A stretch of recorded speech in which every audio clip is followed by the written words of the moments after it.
Batangas po has always been very, very supportive.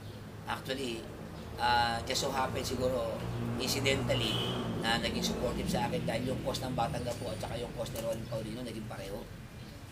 Tinulungan ako ng Batangas po sa problema ko sa basura, yung pagbebenta ng mga shares ng Olonga po, yung mga properties, and Batangas po was always there. And I know Batangas po will always be with me dahil yung share naman natin. At alam ko rin naman, ang Batangas po ay titirahin ako pag gumawa ako ng mali. Yan ang unang-unang titira sa akin. Kaya kinakailangan naka-on the level ako at para ko sa mga ginagawa. At ang hihingi kong tulong ay mag-disseminate ng information sa mga tao ko ng sitwasyon na huwag talaga mag-expect ng ganong kalaki, na ganong kataas dahil ito po yung kinasasadlakan natin ngayon. At sa ngayon nga may nag-report sa akin kung gaano karami yung mga empleyado na mga tatawag nila mga ghost employees, yung mga ano, and marami tayong kinakaharap at kailangan ko ang tulong ng bata.